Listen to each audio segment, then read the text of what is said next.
పెరుగుతున్న సముద్ర మట్టాల కారణంగా భవిష్యత్తులో మరిన్ని విపత్తులు సంభవించే అవకాశం ఉందని ఐక్యరాజ్యసమితి సెక్రటరీ జనరల్ యాంటోనియో గుటెరెస్ హెచ్చరించారు.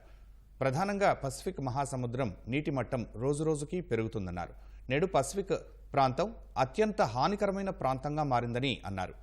టోంగాలో జరిగిన 53వ పసిఫిక్ ఐలాండ్స్ ఫోరం సదస్సులో గుటెరెస్ పాల్గొన్నారు. నీటి మట్టం వేగంగా పెరుగుతుండడం వల్ల పసిఫిక్ ద్వీపదేశాల మనుగడ ప్రమాదంలో పడిందని ఆవేదన వ్యక్తం చేశారు.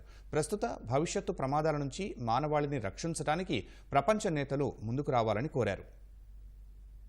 మహాసముద్రాల్లో అతి పెద్దదైన లోతైన పసిఫిక్ మహాసముద్రం అత్యంత హానికరమైన ప్రాంతంగా మారిందని ఐక్యరాజ్యసమితి సెక్రటరీ జనరల్ యాంటోనియో గుటెరెస్ అన్నారు. రోజురోజుకి పెరుగుతున్న కర్బన ఉద్గారాలు, భూతాపం కారణంగా సముద్ర మట్టాలు అంతకంతకు పెరుగుతున్నాయన్నారు. దీనివల్ల భవిష్యత్తులో మరిన్ని విపత్తులు సంభవించే అవకాశం ఉందని హెచ్చరించారు. మనందరం సముద్రాలను రక్షించాల్సిన అవసరం ఉందన్నారు. ఈ మేరకు టోంగాలో జరిగిన 53వ పసిఫిక్ ఐలాండ్స్ ఫోరం సదస్సులో పాల్గొన్న గుటెరెస్ ప్రపంచ దేశాలకు పిలుపునిచ్చారు. పసిఫిక్ సముద్ర నీటి మట్టం వేగంగా పెరుగుతుండటం వల్ల పసిఫిక్ ద్వీప దేశాల మనుగడ ప్రమాదంలో పడిందని ఆవేదన వ్యక్తం చేశారు. వాతావరణంలో జరిగే మార్పుల కారణంగా ఈ చిన్న ద్వీప దేశాలపై తీవ్ర ప్రభావం పడుతోందన్నారు. భవిష్యత్తులో పెరగాల్సిన దాదాపు 1 మీటరు సముద్ర మట్టం ఇప్పుడే కనిపిస్తోందన్నారు. ప్రస్తుత భవిష్యత్తు ప్రమాదాల నుంచి మానవాళిని రక్షించడానికి ప్రపంచ నేతలు ముందుకు రావాలని గుటెరెస్ కోరారు.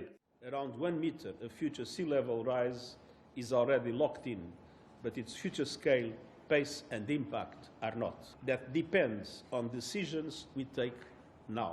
Global leaders must step up to drastically slash global emissions, to lead a fast and fair phase out of fossil fuels, and to massively boost climate adaptation investments to protect people from present and future risks.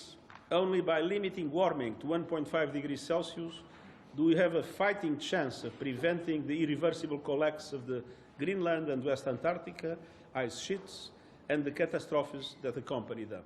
Tonga రాజధానిలోని 53వ Pacific Islands forum 5 రోజుల సదస్సు సోమవారం ప్రారంభమైంది. సముద్రాల రక్షణ, వాతావరణ మార్పులపై ఈ 5 రోజుల సదస్సులో చర్చించనున్నారు. ఆ సమావేశానికి ఐరాస, పసిఫిక్ ద్వీప దేశాలతో సహా మొత్తం 18 దేశాధినేతలు పాల్గొన్నారు. ఈ సదస్సులో పసిఫిక్ ఖండం కోసం 2050 నాటికి దీర్ఘకాలిక ప్రణాళికలను రూపొందించారు. ఇదే సదస్సులో సముద్ర మట్టాల పెరుగుదల, భూతాపం, మంచు ఫలకాల కరుగుదలపై ఐరాస, ప్రపంచ వాతావరణ సంస్థ WMO నివేదికలు విడుదల చేసింది. నైరుతి పసిఫిక్ నీటి మట్టాల పెరుగుదలే కాకుండా సముద్రపు ఆమ్లీకరణ, సముద్ర ఉష్ణ తరంగాలు, వాతావరణ మార్పుల వల్ల ఎలా దెబ్బతింటున్నాయో నివేదికలో వెల్లడైంది. గత 30 ఏళ్లలో 9.43 సెంటీమీటర్ల మేర సముద్ర మట్టాలు పెరిగినట్లు నివేదిక వెల్లడించింది. అదే పసిఫిక్ లో అయితే ఆ సంఖ్య 15 సెంటీమీటర్ల కంటే ఎక్కువగా ఉందని తెలిపింది. వచ్చే నెలలో ఐక్యరాజ్య సమితి జనరల్ అసెంబ్లీలో సముద్ర మట్టాల పెరుగుదలపై చర్చించడానికి ప్రత్యేక సమావేశాన్ని నిర్వహించనున్నట్లు ఐరాస తెలిపింది.